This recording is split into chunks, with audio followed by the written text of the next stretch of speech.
é o Upanisa Sutta. E esse trecho que eu vou ler fala sobre o insight, sobre o desenvolvimento da prática Vipassana Bhavana. Bhavana em Pali é desenvolvimento ou cultivo, e Vipassana seria insight. Conhecimento e visão das coisas como elas na verdade são. Em Pali, Yatha Bhuta Jnana Dassana. A concentração é a condição necessária para o conhecimento e visão das coisas como elas na verdade são. Apesar do aspecto elevado e sublime dessas realizações exaltadas, que seriam os dhyanas, a imersão em profunda concentração não é o fim do caminho budista. A unificação da consciência efetuada por meio da meditação de tranquilidade é apenas um meio para um novo estágio da prática.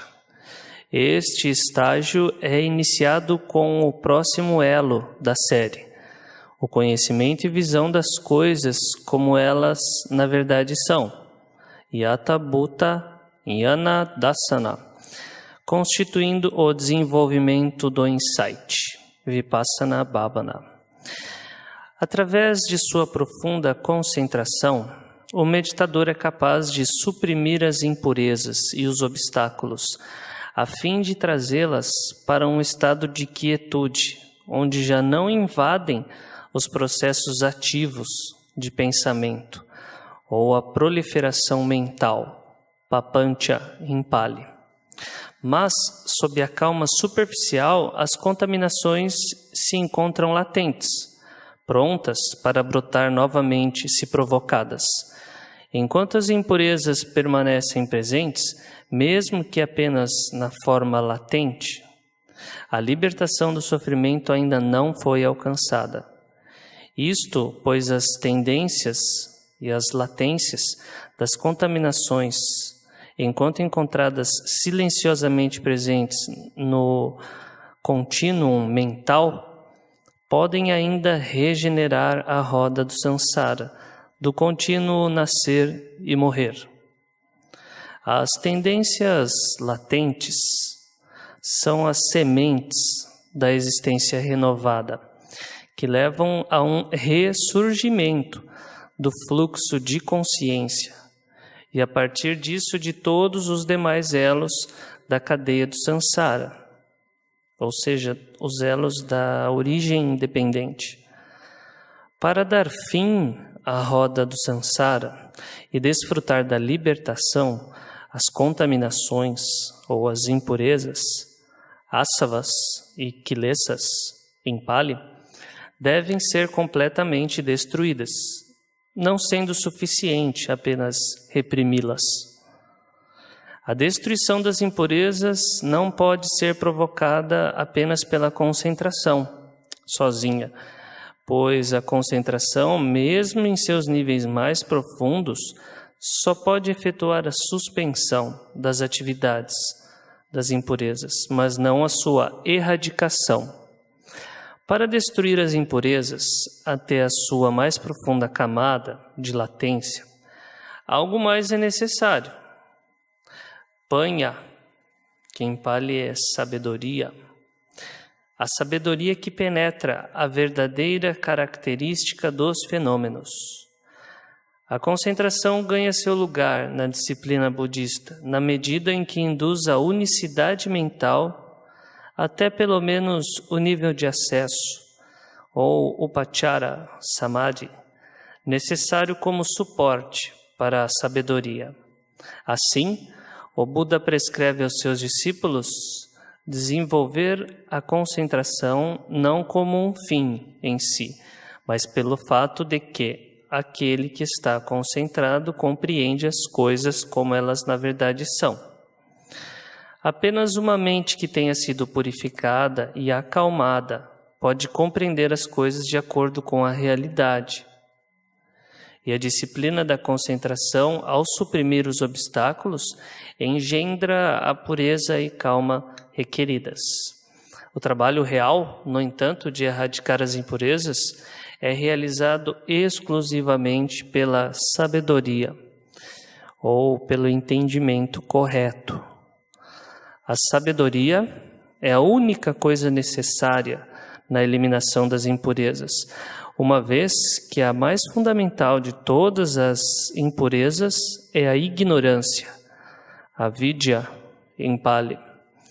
A ignorância é o pendural sobre o qual todas as outras contaminações convergem, e o eixo central que as sustenta, todas no lugar.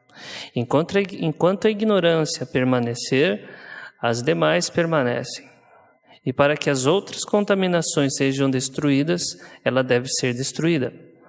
Doutrinariamente definida como ignorância em relação às 4 nobres verdades, a ignorância significa tanto a falta de informações específicas, como um básico desentendimento sobre a verdadeira natureza das coisas, tal como expresso nas 4 nobres verdades.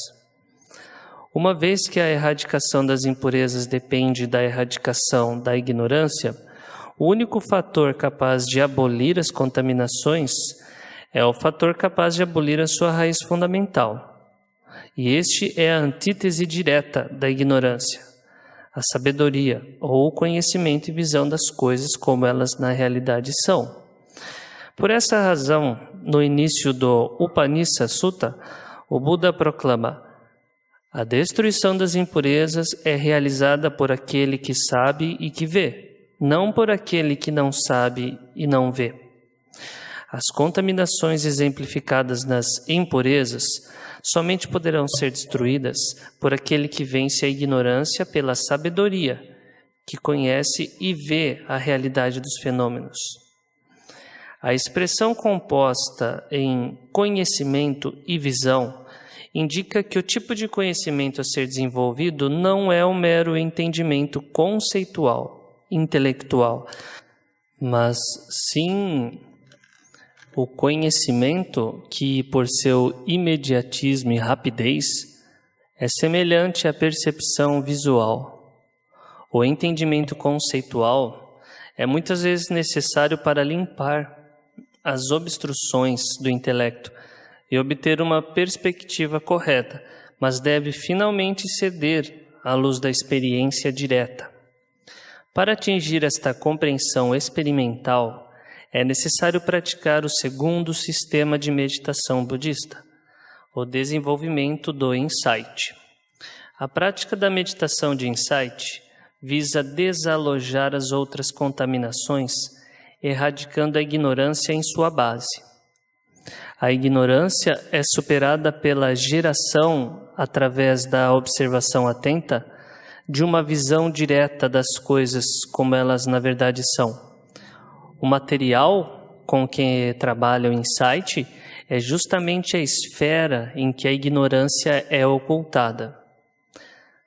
A nossa própria experiência psicofísica. O seu método é aplicar nesse domínio a atenção plena ou o discernimento sem interrupções em todas as atividades. No Upanishad Sutta, o Buda afirma que os 5 agregados constituem o que deve ser conhecido e visto como na verdade são, em sua natureza, seu surgimento e seu desaparecimento. Os 5 agregados que são a forma material, rupa, sensação, vedana, percepção, sanya, formações mentais, sankhara e consciência, vijnana. São as categorias fundamentais que estruturam a análise da experiência de acordo com o Buda. Cada ocasião experiencial, a partir da perspectiva budista, é um processo complexo que envolve uma série de fatores que funcionam em uníssono. Para a consciência normal, não analítica, Este complexo unificado aparece como uma massa uniforme, uma falsa aparência que, quando aceita ao pé da letra, leva à suposição de um eu, de um ego simples e sólido, como o tema permanente da cognição, ou seja, a suposição de uma individualidade permanente, que no budismo constitui o erro conceitual básico que domina nosso horizonte mental. É a camada mais externa da projeção egoísta, protegendo a ignorância pré-conceitual e, portanto, o primeiro dos 10 grilhões a ser quebrado ao longo do caminho para a libertação. Para dissipar a ilusão da individualidade independente, o processo experiencial deve ser submetido a um exame minucioso que corrija as falsas percepções que contribuem para sua formação. A primeira fase desse exame é a dissecação do tecido cognitivo nos fios distintos que formam a sua estrutura. Essas linhas ou elementos são os 5 agregados. O agregado, ou khandha, em Pali, da forma material, cobre o lado físico da experiência, que inclui ambos os objetos materiais externos e o corpo, juntamente com as suas faculdades sensoriais. Os outros 4 agregados constituem o lado mental da experiência. A sensação é a qualidade afetiva do prazer ou dor, ou o tom neutro de nem prazer nem dor, presente em qualquer ocasião de atividade mental. A percepção é a faculdade seletiva, que destaca as marcas distintas do objeto, como uma base para o reconhecimento. O agregado das formações é uma categoria abrangente que incorpora todos os fatores mentais que não sejam a sensação e a percepção, sendo a volição ou a vontade, o fazedor, é o fator mental mais visível ou proeminente, que se manifesta com as ações pelo corpo, linguagem ou as proliferações mentais através da mente. A consciência, por sua vez, é em si a faculdade da cognição, que conhece, que sustenta e coordena todos os outros fatores na tarefa de aprender o objeto. Esses 5 agregados funcionam em completa autonomia e inteiramente através do seu apoio recíproco, sem necessidade de um princípio autossubsistente unificador, a ser identificado como um ego ou um eu, espírito, alma ou sujeito de ação e conhecimento.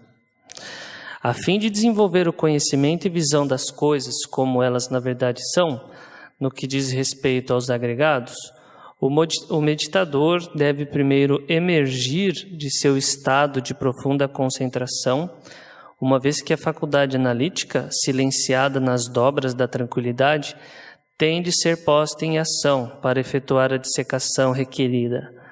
Com sua mente clara e flexível, como resultado da concentração, o meditador cuida dos diversos fenômenos que vêm para o alcance de sua consciência.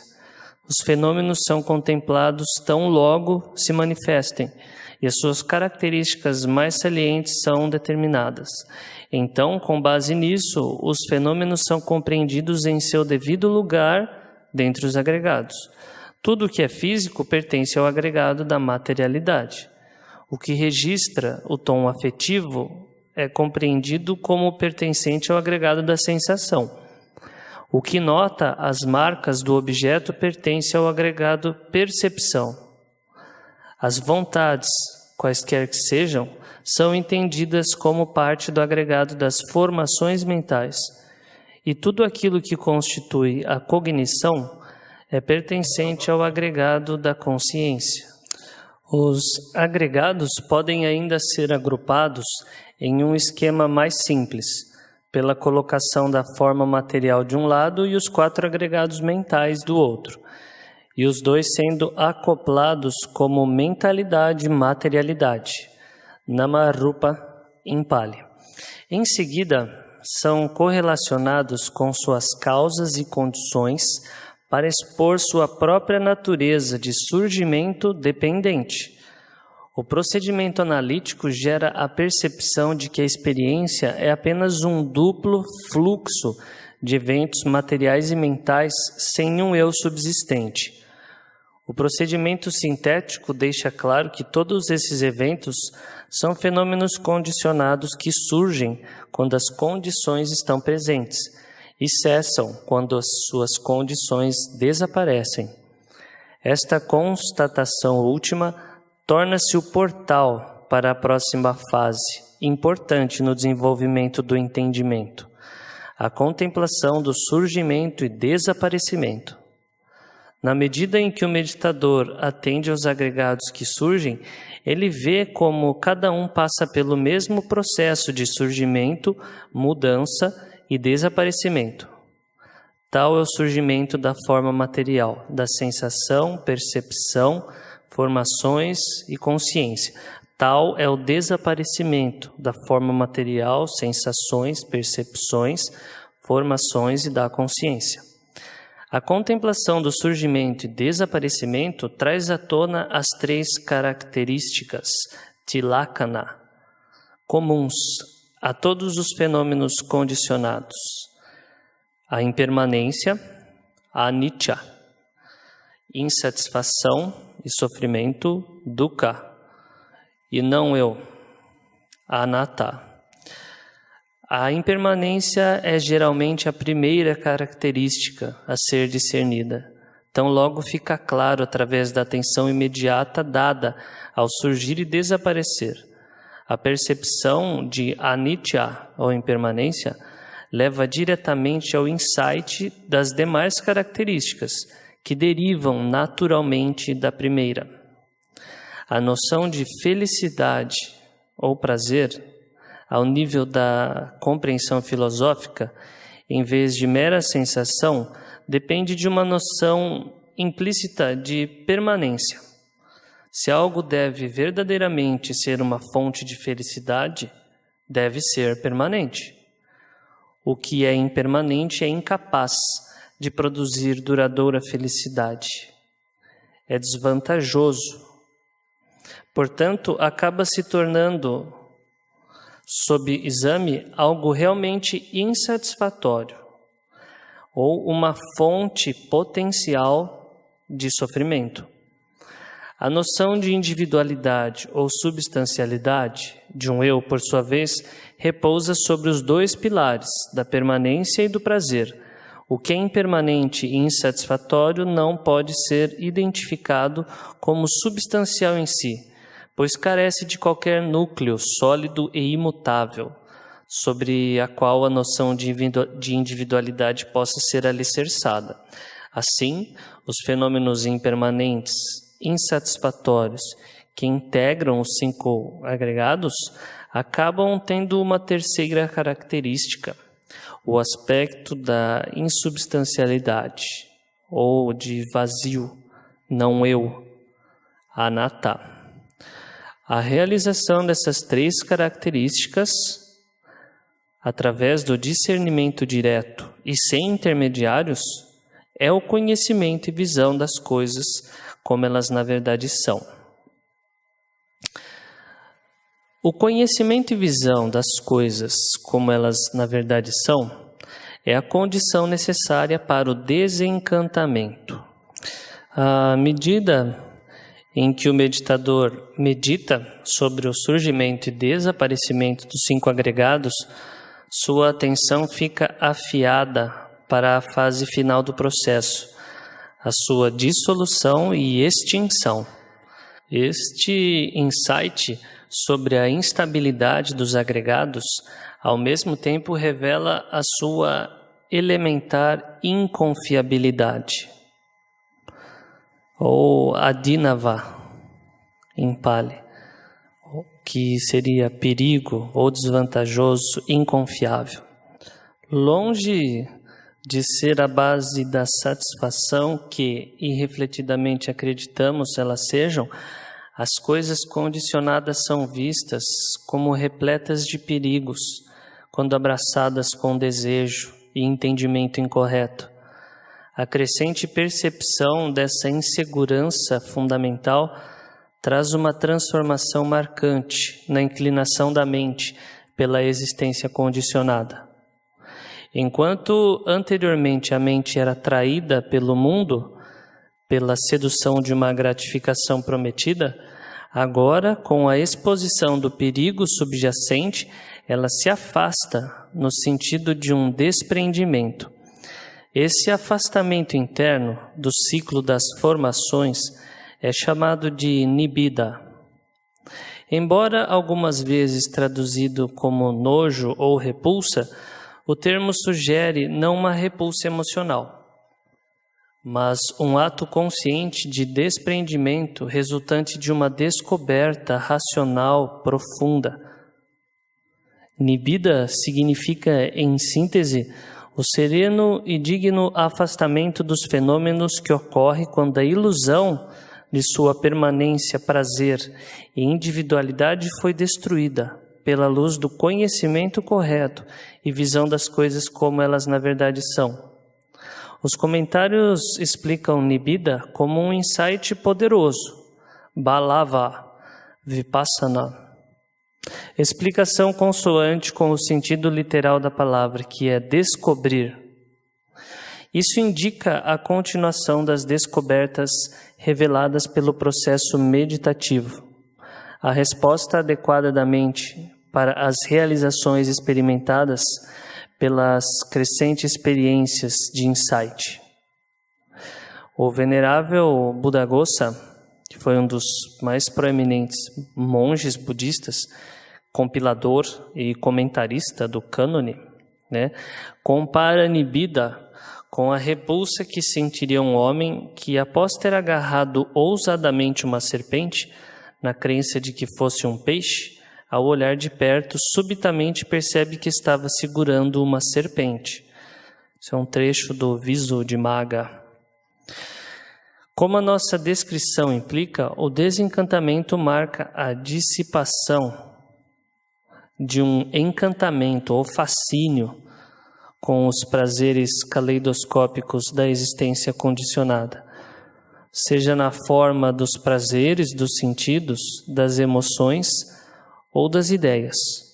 Esse fascínio, repousando sobre o entendimento distorcido das coisas como sendo permanentes, agradáveis e como um eu, é mantido em um nível profundo, não verbalizado, na esperança de se encontrar uma identidade própria no que é condicionado. Conforme a mente encantada segue adiante em busca de uma confirmação explícita do sentido inato de individualidade, tudo que é encontrado é avaliado nos termos das noções de meu, eu e eu mesmo. Essas três noções imputadas aos fenômenos em função da ignorância são, na verdade, fabricações conceituais tecidas pelo desejo, presunção e ideias, respectivamente.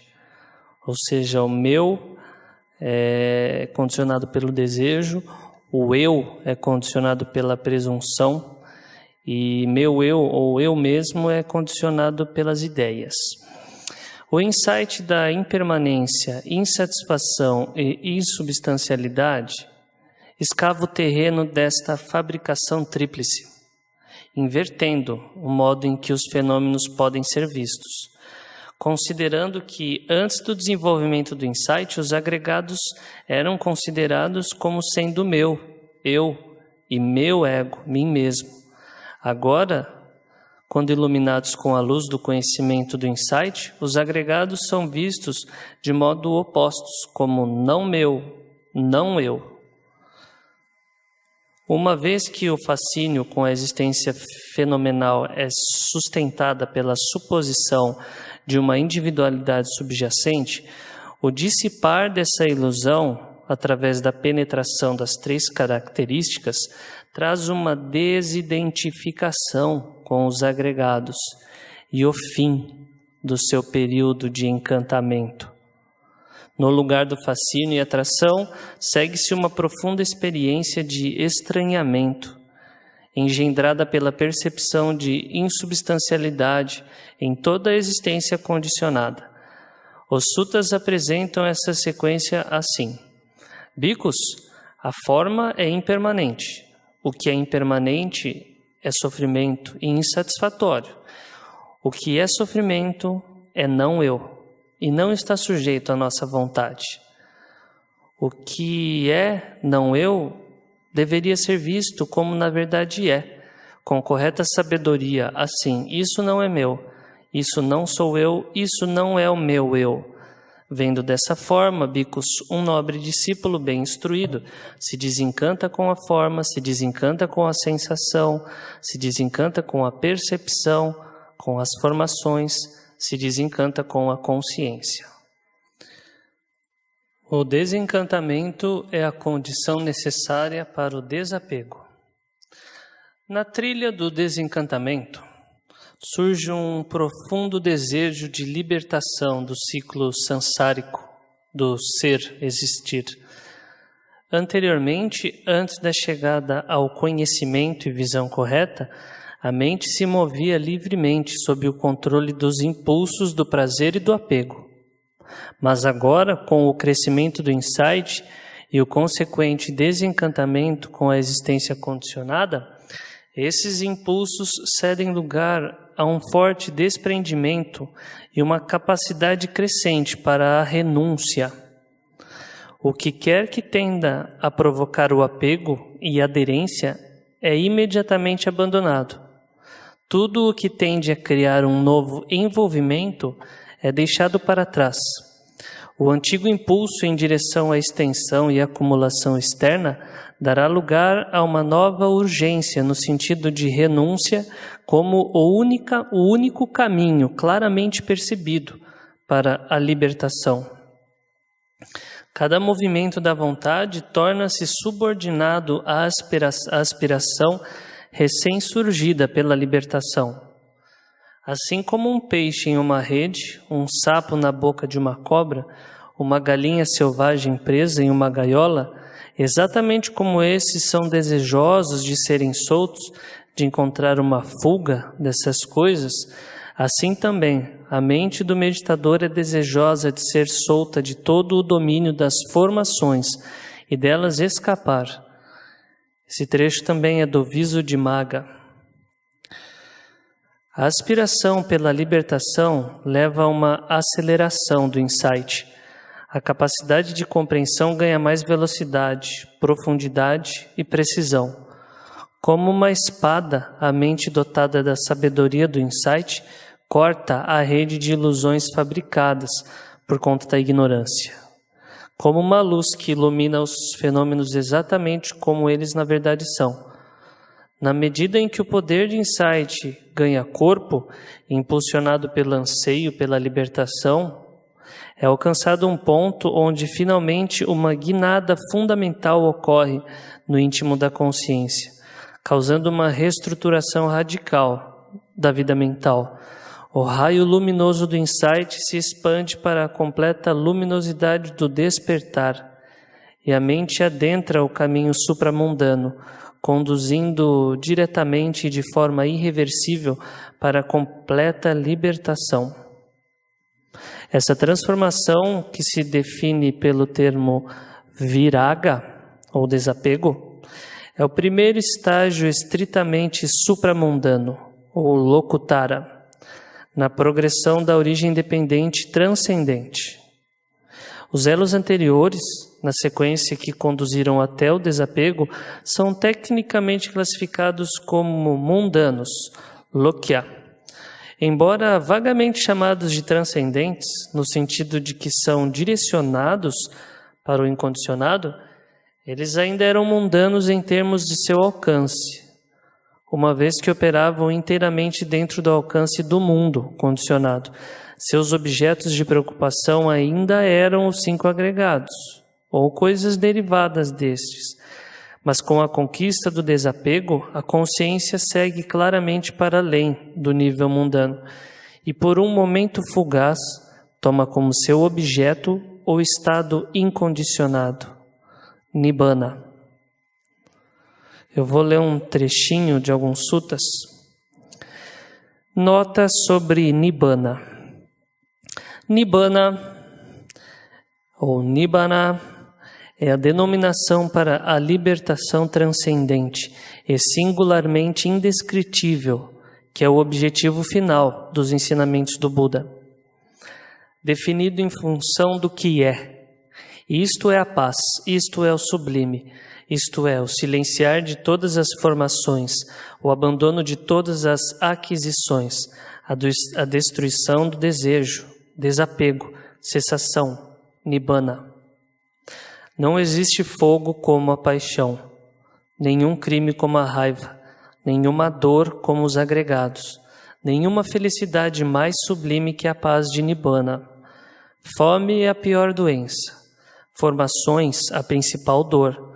Para aquele que conhece essa verdade como na realidade ela é, Nibbana é a felicidade suprema. Saúde, o maior ganho, contentamento, a maior riqueza, uma pessoa confiável, o melhor presente. Nibbana, a felicidade suprema. Os sábios, sempre absortos em jhana, perseverando firmes no esforço, eles experimentam Nibbana, a libertação incomparável dos grilhões. E em função do que não é, existe aquela esfera em que não há nem terra, nem água, nem fogo, nem ar, nem a esfera do espaço infinito, nem a esfera da consciência infinita, nem a esfera do nada, nem a esfera da nem percepção, nem não percepção, nem este mundo, nem o próximo, nem sol, nem lua. E lá eu digo, não há vir, nem ir, nem permanecer, nem desaparecimento, nem surgimento. Não há fabricação, não é estabelecido, não desenvolve, sem suporte. Justamente isso é o fim do sofrimento. Existe, bhikkhus, o que não nasceu, o que não é fabricado, o que não é condicionado. Se não existisse o que não nasceu, o que não é fabricado, o que não é condicionado, não haveria a situação na qual a emancipação do nascido, do fabricado, do condicionado seria discernida. Porém, precisamente porque há o que não nasceu, o que não é fabricado, o que não é condicionado, a emancipação do nascido, do fabricado, do que é discernida. É um trecho do Udana. Onde as estrelas não brilham, o sol não é visível, a lua não aparece, a escuridão não é encontrada. E quando um sábio e um brahmane, através da sabedoria, compreendeu isso de modo direto, então do material e do imaterial, do prazer e da dor, ele está liberto. Então, voltando à leitura do ensaio do Bhikkhu Bodhi, embora a realização do incondicionado exija um afastamento do condicionado, deve-se ressaltar que esta realização é conseguida precisamente através da compreensão do condicionado. Nibbana não pode ser realizado evitando o confronto direto com Sansara, para se perder em um esquecimento feliz do mundo. O caminho para a libertação é um caminho de entendimento, de compreensão e transcendência, não de escapismo emocional. Nibbana só pode ser realizado pela mudança de perspectiva a partir da qual se observa Sansara e pelo exame deste em toda a sua crueza e nulidade. Este princípio de que o entendimento do condicionado é o caminho para o incondicionado é verdade não apenas no sentido geral, de que uma compreensão do sofrimento é o estímulo para a busca da iluminação, mas também em um sentido mais profundo e mais filosófico. O caminho para Nibbana passa pela compreensão de Sansara, pela razão de que a realização experiencial do incondicionado emerge da prévia penetração da natureza fundamental do condicionado, sem a qual o incondicionado é impossível. Os estados da mente que realizam Nibbana são chamados de libertações, Vimokkha, em Pali. E essas libertações são 3, de acordo com o aspecto particular de Nibbana, no qual elas se fixam, seja pelo aspecto da ausência de sinal, ou em Pali Animita, seja da ausência de volição, Aparita, ou pela vacuidade, Sunyata. A libertação sem sinais incide sobre Nibbana como desprovido dos sinais determinantes de uma formação condicionada. A libertação desprovida de volições incide sobre Nibbana como livre da ânsia e do desejo. E a libertação da vacuidade incide sobre Nibbana como desprovido ou vazio de um eu ou de qualquer tipo de identidade substancial.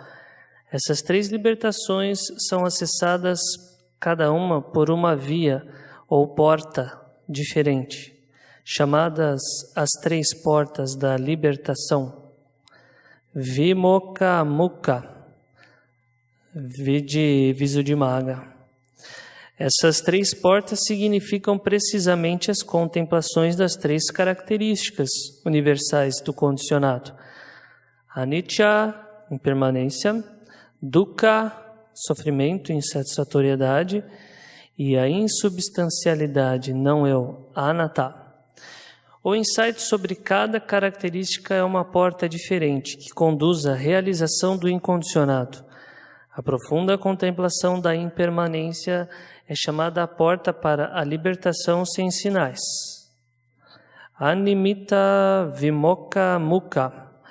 Uma vez que a compreensão da impermanência lança longe o sinal das formações, expondo diante da visão contemplativa a realidade sem sinais do imperecível. A contemplação do sofrimento é chamada a porta para a libertação desprovida de volição. Apanihita Vimokkha Mukha. Uma vez que a compreensão do sofrimento inerente a todas as formações seca até o desejo para estas que se projeta. E a profunda contemplação do vazio de um eu é chamada a porta para a libertação da vacuidade. Sunyata Vimokkha Mukha. Uma vez que expõe o vazio da identidade substancial em todos os fenômenos e, portanto, a inviabilidade do conceito de um ego, ou eu, em relação ao incondicionado.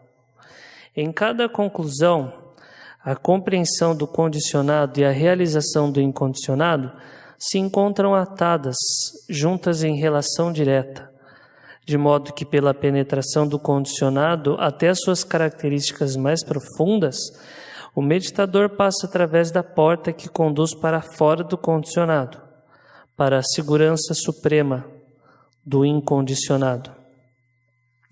A consciência supramundana que realiza a Nibbana diretamente penetra as 4 nobres verdades, iluminando-as todas de uma vez com uma nitidez surpreendente. Tal como um homem com boa visão é capaz de ver as formas na escuridão da noite por meio do brilho de um relâmpago, assim também esse indivíduo compreende essas 4 nobres verdades, como elas na verdade são. Isso é sofrimento, esta é a origem do sofrimento, esta é a cessação do sofrimento, este é o caminho que conduz à cessação do sofrimento. Anguttara Nikaya é o 3.25. A penetração das verdades desempenha simultaneamente 4 funções, cada uma relacionada a cada verdade. Compreender completamente, Parijanati, a primeira nobre verdade, a verdade do sofrimento, uma vez que, tomando Nibbana como seu objeto, se adquire uma perspectiva a partir da qual é possível ver diretamente que em contraste ao incondicionado, toda coisa impermanente, contaminada, condicionada, é marcada com sofrimento. Abandonar, Padjahati, a segunda nobre verdade, a verdade da origem ou causa do sofrimento, uma vez que elimina o desejo e as impurezas que originam o sofrimento, de forma que estes nunca mais poderão surgir novamente. Realizar Satikirya, a terceira nobre verdade, a verdade da cessação, por compreender Nibbana, onde todo o sofrimento do Sansara é permanentemente extirpado.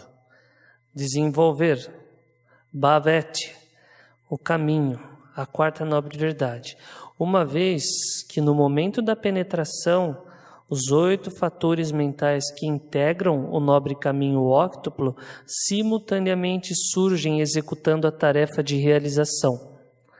A visão ou entendimento correto, Samadhi, vê o incondicionado. O pensamento correto, Samasankappa, dirige a mente para o incondicionado. A fala ou linguagem correta, Samavacha, ação correta, Samakamanta, e o meio de vida correto, Samadhivo, erradicam seus opostos. O esforço correto, Samavayama, revigora a mente. A atenção plena correta, Samasati, fixa a atenção sobre o incondicionado. E a concentração correta, Samasamadhi, unifica a mente na absorção do incondicionado. Os antigos comparavam a capacidade da mente de realizar essa função quádrupla à queima de uma lâmpada. Assim como uma lâmpada simultaneamente queima o pavio, dissipa as trevas, cria a luz e consome o óleo, do mesmo modo o conhecimento supramundano simultaneamente compreende o sofrimento, abandona o desejo, realiza Nibbana e desenvolve o caminho. Vide Visuddhimagga também. O avanço para o incondicionado se apresenta em 4 estágios distintos chamados os 4 caminhos supramundanos. Cada experiência momentânea do caminho erradica um grupo determinado de contaminações, classificadas em graus de grosseria e sutileza, de modo que o primeiro caminho elimina as contaminações mais grosseiras e o 4º caminho as mais sutis. As contaminações cortadas na raiz por estes caminhos são geralmente classificados como 10 grilhões, Samyojana em Pali, recebendo esta denominação por acorrentarem os seres sencientes ao Sansara. Com o primeiro caminho, o meditador erradica os 3 primeiros grilhões: a ideia da existência de um eu, Sakaya Ditti, a dúvida, Vicikiccha, e o apego a preceitos e rituais, Silabhata Paramasa. Dessa forma, ele se diferencia como alguém que entrou na correnteza, Sotapanya, tendo entrado na correnteza do Dhamma, fluindo inexoravelmente para a completa libertação em no máximo 7 existências, que serão experimentadas ou no mundo humano ou nos mundos celestes. O segundo caminho enfraquece todos os grilhões restantes até o ponto onde já não surgem com frequência, mas não os elimina completamente. Com a sua realização, o meditador avança para o estágio de um retorno, sendo destinado a experimentar apenas mais uma existência nos mundos da esfera sensual. Ao eliminar o desejo sensual, que é o 4º grilhão, Kama Raga, Kama com um M só, e a má vontade, Vyapada, que é o 5º grilhão, por meio da 3ª via ou caminho, ele atinge o estado de não retorno, Anagami, não mais preso aos mundos da esfera sensual, e assim resultando em apenas um renascimento futuro em uma morada divina pura, onde realizará o objetivo final. O 4º caminho erradica os últimos 5 grilhões, desejo pela existência nos mundos da matéria sutil, Rupa Raga, desejo pela existência nos mundos imateriais, Arupa Raga, presunção, Mana, inquietação, Udacha, e ignorância, Avidya. Com essa realização, o meditador passa a ser um Arahant, ou seja, alguém que destruiu todas as impurezas e atingiu o estado de perfeita purificação. O desapego é a condição necessária para a libertação. Cada um dos momentos dos caminhos supramundanos são imediatamente seguidos por vários momentos de um tipo diferente de experiência supramundana, chamada de fruição. Fala. A fruição marca o gozo do grau de libertação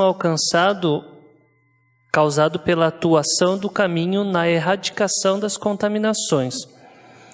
Enquanto a realização do caminho é uma experiência extremamente intensa e estimulante, que exige o dispêndio de um quantum enorme de energia, a realização da fruição é caracterizada por sua quietude serena, relaxada e feliz.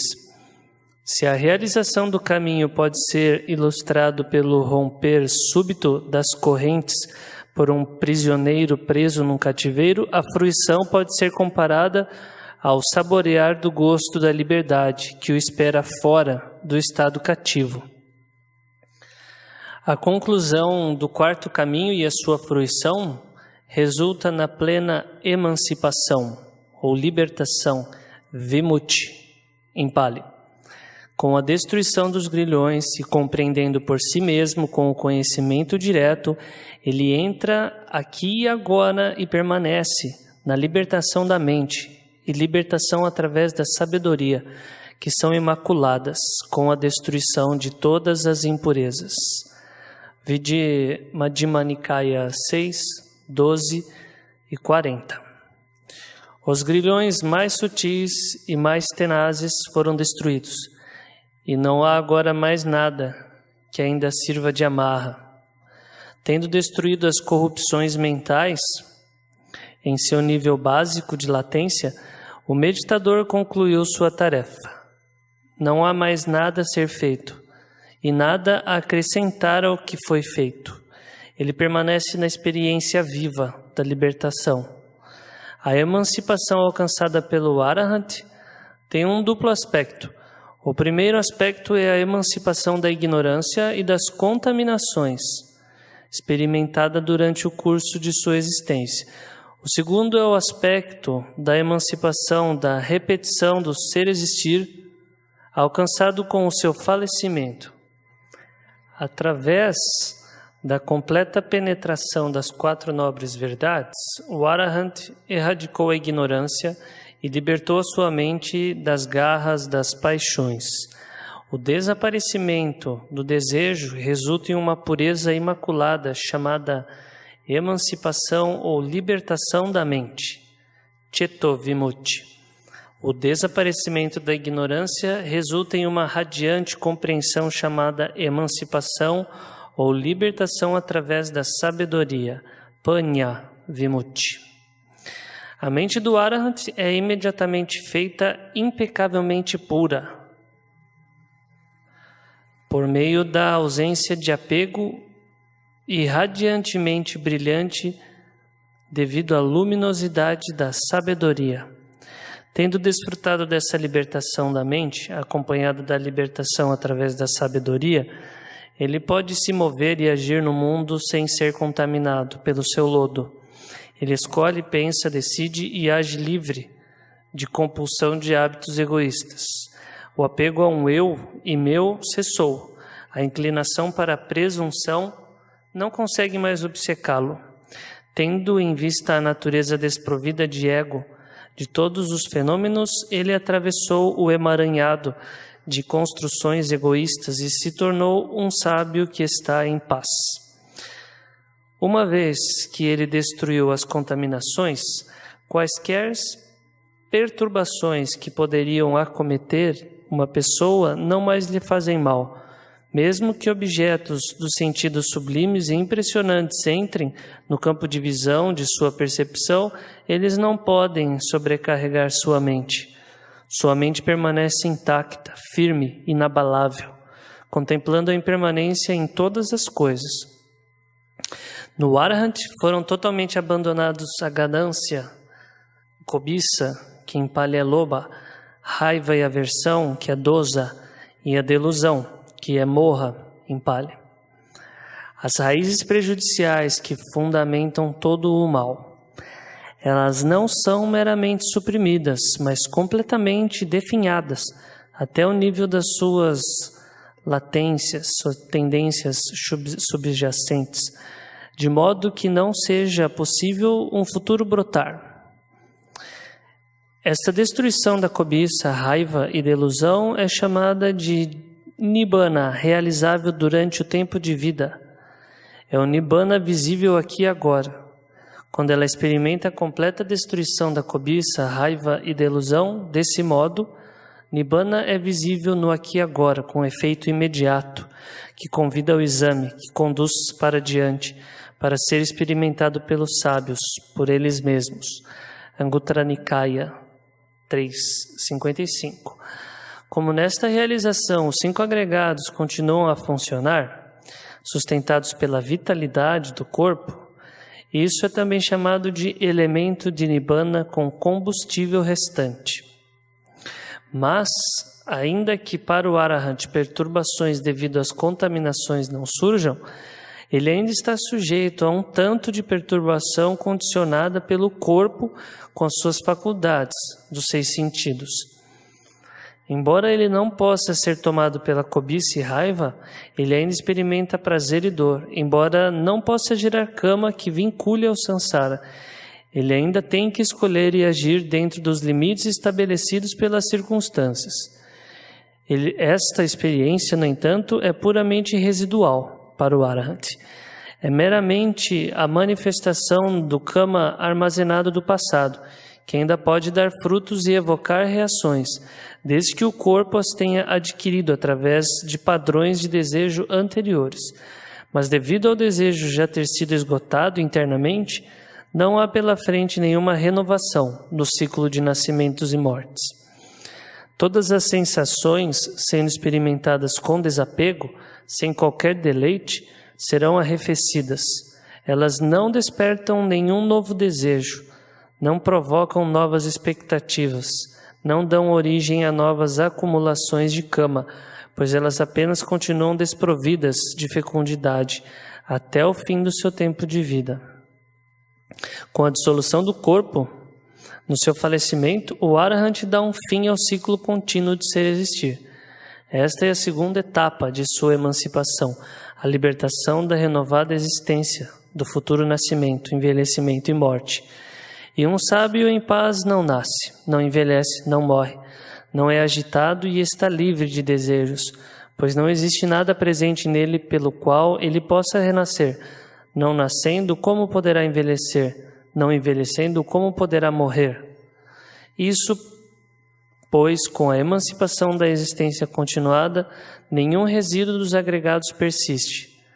Esta realização é chamada de o elemento de Nibbana sem combustível restante. É um trecho do Itivuttaka 44. A libertação é a condição necessária para o conhecimento da destruição das impurezas.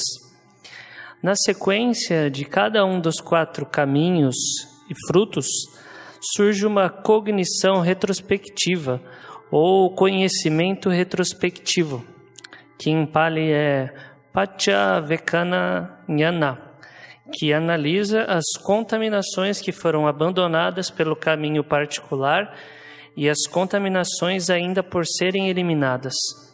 No caso do último caminho e fruição, o caminho e fruição do estado de Arahant, a revisão do conhecimento verifica que todas as contaminações foram erradicadas e que não há mais nenhuma a ser destruída.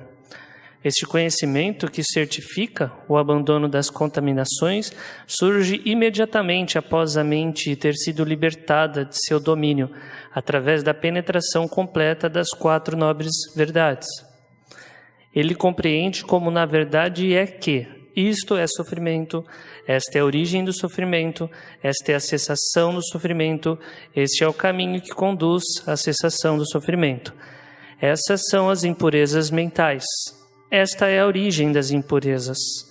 Esta é a cessação das impurezas. Este é o caminho que conduz à cessação das impurezas. Ao conhecer e ver a sua mente livre da impureza da sensualidade, da impureza de ser existir, da impureza da ignorância, quando ela está liberta, surge o conhecimento. Libertada. Vide Madhyama Nikaya 39. Como o texto indica, este conhecimento da libertação da mente é direto e pessoal, individual, sem depender de ninguém, de nenhuma força ou ser externo. Assim como um homem com visão aguçada pode olhar para uma lagoa de água clara e límpida e ver por si mesmo, nesta, as conchas, seixos, cascalhos e cardumes de peixes. A pessoa libertada pode olhar para dentro de si e ver que a sua mente foi libertada das contaminações. A cognição retrospectiva da libertação envolve 2 atos de apuração. O primeiro, chamado de conhecimento da destruição, ou em Pali Kaya Jnana, Kaya com H, porque Kaya sem o H é corpo, em Pali, né? Verifica, então, o conhecimento da destruição, Kaya Jnana, verifica que todas as contaminações foram abandonadas pela raiz. O segundo, que é o conhecimento do não surgimento, que em Pali é Anupade Jnana, verifica que nenhuma contaminação pode jamais surgir novamente. Os 2 juntos são também chamados de o conhecimento e a visão da libertação, Vimutti Jnanadasana. O uso da palavra visão, mais uma vez enfatizando a imediatez perceptiva do conhecimento pelo qual a mente verifica a sua própria libertação das contaminações. Através da posse deste conhecimento, aquele que destruiu as contaminações não só experimenta a liberdade que resulta de sua destruição, mas adquire também uma certeza interior no qual diz respeito à sua destruição. Se o indivíduo liberto só gozasse a libertação das contaminações sem igualmente desfrutar do conhecimento indubitável de sua libertação, a sua libertação, realização seria sempre assombrada por uma suspeita interior de que talvez, afinal, algum traço de vulnerabilidade permanecesse. Mesmo que nenhuma contaminação jamais viesse a se manifestar, a sombra da incerteza iria ela mesma arruinar a afirmação da perfeição da realização. No entanto, uma vez que a realização do estado de Arahant automaticamente gera uma cognição retrospectiva que averigua o abandono definitivo de todas as contaminações, não há espaço para que surja tal suspeita. Como um gamo em uma floresta remota, longe do alcance dos caçadores, aquele que atravessou a margem do apego ao mundo caminha com confiança, está em pé com confiança, senta-se com confiança, dorme com confiança. Madhyama Nikaya 26, que é o Arya Pariyesana, a busca nobre. Ele está e sabe que está fora do alcance das contaminações. Embora o conhecimento da destruição das contaminações não se configure sempre na consciência do Arahant, este está permanentemente à sua disposição e aguarda apenas a sua chamada para se fazer presente. Uma vez que as contaminações foram erradicadas, sempre que o Arahant olha para sua mente, ele pode ver imediatamente que elas foram destruídas. Os suttas ilustram isto com um símile relevante. Quanto a isso, Sandaka, eu explicarei com um símile, pois alguns sábios compreendem o significado de um enunciado através de um símile. Suponha que as mãos e os pés de um homem tenham sido cortados. Da mesma forma, Sandaka, quando um bhikkhu é um arahant com as impurezas destruídas, o seu conhecimento e visão de que as impurezas foram destruídas não estão presentes nele de forma contínua e ininterrupta. Quer ele esteja andando em pé, dormindo ou desperto, ao invés disso, ele sabe que minhas impurezas foram destruídas, apenas quando ele revisa esse fato, se assim o quiser. Madhyama Nikaya 76. O Arahant entende que as contaminações que ele erradicou causavam a escravidão ao ciclo de existências, de nascimentos e mortes e sofrimento. Ele as vê como impurezas que contaminam, que causam a renovação de ser e existir, que causam problemas, que amadurecem no sofrimento e que conduzem ao futuro nascimento, envelhecimento e morte. Daí, testemunhando a sua completa erradicação em si mesmo, ele ganha a certeza de sua emancipação do cativeiro. Inabalável é a libertação da minha mente. Este é o último nascimento. Não há mais vir a ser a nenhum estado. Madhyama Nikaya 26 também. Esse conhecimento continua a ser uma parte inalienável da herança espiritual do Arahant. É a base para a sua garantia de imunidade de um futuro ser existir. Em razão desse conhecimento, ele soa o rugido do leão com o qual ele sela seu triunfo sobre os ciclos de repetidos nascimentos. O nascimento foi destruído, a vida santa foi vivida. O que deveria ser feito foi feito. O fardo foi deposto. Não há mais vir a ser a nenhum estado.